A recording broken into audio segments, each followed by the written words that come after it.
இது cinema platform வழங்கும் honest review. இன்னைக்கு நம்ம ஆனஸ்ட் ரிவ்யூல கொடுக்கக்கூடிய திரைப்படம் எது அப்படின்னு பாத்தீங்கன்னா கனவு வாரியம். ஏன் அவ்வளோ ஒரு ஹெசிடேஷனோட சொன்னேன்னா ரொம்ப ஏமாற்றத்தை கொடுக்க வாரியமா முடிஞ்சிருச்சுங்க.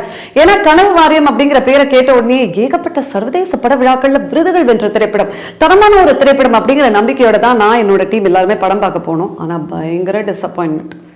என்ன சொல்றதுனே தெரியல. கதையை சொல்றேன், நீங்களும் ஆமா அப்படின்னு சொல்லுவீங்க. சென்னையில சாஃப்ட்வேர்ல வேலை பார்க்குற நிறைய இளைஞர்கள் சராசரியா சொல்லக்கூடிய ஒரு டைலாக் என்னவா இருக்கும்? இங்க நான் வேலை பார்க்கறதுக்கு பேசாம கிராமத்துல போய் விவசாயம் பார்ப்பேன்ப்பா. இதையே தான் நம்ம டைரக்டர் அருண் பிடிச்சிட்டாரு. இதுதான் நாட்டு. ஸோ இந்த நாட்டை எப்படி கொண்டு போயிருக்காரு அப்படின்னு பாருங்களேன். முதல்ல யோக் ஜாபி, அவர் இந்த படத்துல ஒரு முக்கியமான கேரக்டர் ஏற்று நடிச்சிருக்காரு. ஸோ அவரை ஏற்கனவே நீங்க என்னோட விளையாடு படத்துல பார்த்திருப்பீங்க, சூதுக்கவம் படத்துல கூட பார்த்திருப்பீங்க. அவரும் சாஃப்ட்வேர் கம்பெனில வேலை செஞ்சு ரொம்பவே டயர்டாகி போர் அடிச்சு, சரி என் கிராமத்துக்கே நான் விவசாயம் பார்க்க போயிடுறேன் அப்படின்னு தங்கச்சியை கூட்டிட்டு போறாரு. அங்க பாத்தீங்கன்னா நம்ம ஹீரோட என்ட்ரி. ஹீரோ தான் படத்துடைய டைரக்டர் அருண். ஸோ அவர் டைரக்டர் மட்டும் கிடையாதுங்க, ப்ரொடியூசர். ஸோ தன்னோட 3 திறமைகளை ஒரே படத்துல நிரூபிச்சிருக்காரு. நிரூபிச்சாரா அப்படிங்கறத இந்த கதையை கேட்கும் போது உங்களுக்கே தெரியும். சரி, பாத்தீங்கன்னா நம்ம ஹீரோ கிராமத்துல சொந்தமா ஒரு எலக்ட்ரிக்கல் கடை வச்சு நடத்திட்டு இருக்காரு. ஹீரோயின், அதாவது யோக் ஜாபி சொன்னேன்ல, அவரோட தங்க தான் ஹீரோயின். அவங்க கடைக்கு போறாங்க, தன்னோட மொபைல் போனை ரிப்பேர் பண்றதுக்காக போறாங்க. நம்ம ஹீரோட ஒரே குறிக்கோள் என்ன அப்படின்னு பாத்தீங்கன்னா, இந்த விண்மீன் காத்தாடி சொல்லுவாங்களா, காத்தாடி எப்பவுமே பெருசா தானே இருக்கும். அதை நான் எப்படியாவது சைஸ் குறைச்சு சின்ன காத்தாடியை தயாரிக்கிற முயற்சியில ஈடுபட போறேன், நான் ஒரு வருங்கால விஞ்ஞானி அப்படிங்கிற முயற்சியில ஈடுபட்டு இருக்காரு.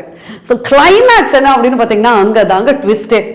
அதாவது அந்த சின்ன காத்தாடியை ரெடி பண்ணிட்டாரு. இதுதான் கிளைமேக்ஸ், இதுதான் படம். நான் சொன்னது உண்மைதானே? இருந்தாலும் என்ன பண்றது, சிரிச்சுக்கிட்டே கதையை சொல்லிதானே ஆகணும். இதுதாங்க கனவு வாரியம் படத்தோட கதை. போன வருஷம் கரண்ட் இருந்துச்சு கட்டணும், இந்த வருஷம் தான் கரண்டே இல்லையா, அப்புறம் மாசம் மாசம் 1000 ஓட்டணும். சென்னையில மட்டும் 2 மணி நேரம் தான் கரண்ட் அமுத்துறாங்க, நம்ம ஊர்ல மட்டும் 18 மணி நேரமா? நமக்கு தேவையான கரண்ட்டை நாமளே தயாரிச்சுக்கலாமா சார்? ஆமா, நீங்க என்ன படிச்சிருக்கீங்க? 8வது. சுண்டலி செலம்ப முடிச்சு யானை செய்ய போதான். ஒரு படம் உருவாக்குறது அப்படிங்கிறது நம்மளோட குழந்தை மாதிரி. அதை சரியான முறையில நம்ம கொண்டு போனாதான் தரமான ஒரு திரைப்படத்தை கொடுக்க முடியும். அந்த வகையில பாத்தீங்கன்னா நம்ம ஹீரோ அருண், அவர் தான் படத்துடைய இயக்குனர், படத்துடைய தயாரிப்பாளர், மிக முக்கியமான பொறுப்புகள்ல இந்த படத்துல பணியாற்றி இருக்காரு. ஆனா அவருக்கு ஏதாவது பிரச்சனையா இல்ல கதைக்களத்தை தேர்ந்தெடுக்கிறதுல ஏதாவது ஒரு கன்ஃபியூஷனான்னு தெரியலங்க.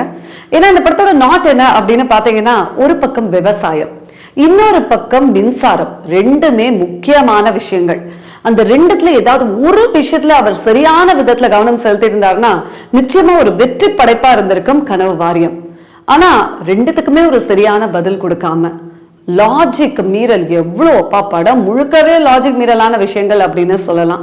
அவரோட நடிப்புலயும் இன்னும் அதிகமாவே அவர் கவனம் செலுத்தி இருந்தாருன்னா அட்லீஸ்ட் ஒரு நடிகரா அவர் தன்னை ப்ரூவ் பண்ணியிருக்க முடியும். அவருக்கு அடுத்தடுத்த வாய்ப்புகளும் வந்திருக்கும். அதுலயும் இல்லை. இன்னொரு பக்கம் பாத்தீங்கன்னா ஸ்கிரீன் பிளேயும் சரியான விதத்துல கொண்டு போல. ஹீரோயின் செலெக்ஷனும் 0. இப்படி ஒரு படத்துல நம்ம என்னென்ன விஷயங்கள் எதிர்பார்க்கிறோமோ எல்லாமே அடுத்து ஏமாற்றமா இருந்தா அந்த படத்தை எப்படிங்க ஒரு தரமான படம், வெற்றிகரமான படம்னு ஏற்றுக்கொள்ள முடியும்? அந்த வகையில கனவு வாரியம் படத்துல ஏகப்பட்ட மைனஸ்னு சொல்லலாம். பிளஸ் அப்படின்னு யோசிக்கும் போது நிச்சயமா ஒரு படத்துல ஏதாவது ஒரு பிளஸ் இருக்கும்ல. அந்த பிளஸ் தான் யோக் ஜாபி. ரொம்ப ரொம்ப சிறப்பா அவருடைய வேலையை செஞ்சிருக்காரு. அண்ட் அவரோட கேரக்டர் பார்க்கும் போதுதான் அப்பாடா நீ மட்டுமாவது இப்படி செஞ்சிருக்கே அப்படின்னு அவரை பாராட்ட தோண வைக்குது.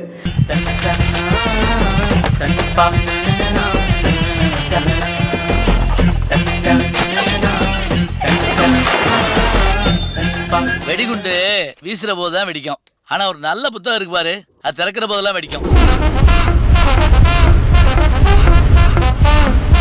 பணம் கொடுத்தாச்சு, அப்ப எங்க பிரச்சனை தீர்ந்தோம்ல. ஓகே ஃப்ரெண்ட்ஸ், இப்ப கனவு வாரியம் படத்துக்கு கிடைச்சிருக்கிற ஸ்கோர் ரிவ்யூவை பார்க்கலாம். இந்த பொண்ணுங்களுக்கு எப்படி இருந்தாடா பிடிக்கும்? சொல்றேன் கேளு. மாவீரனா இருக்கணும், ஆனா மாவாட்ட தெரியணும். சுய புத்தி உள்ளவனா இருக்கணும், ஆனா அவ சொல்ற பேச்ச கேட்கணும். என்ன அநியாயமா இருக்கு? நிச்சயமா எங்க சினிமா பிளாட்ஃபார்ம் வழங்கக்கூடிய அனைத்து நிகழ்ச்சிகளும் உங்களுக்கு பிடிச்சிருந்ததுன்னா லைக் போடுங்க, ரொம்ப பிடிச்சிருந்ததுன்னா சப்ஸ்கிரைப் பண்ணுங்க, ரொம்ப ரொம்ப பிடிச்சிருந்ததுன்னா ஷேர் பண்ணுங்க.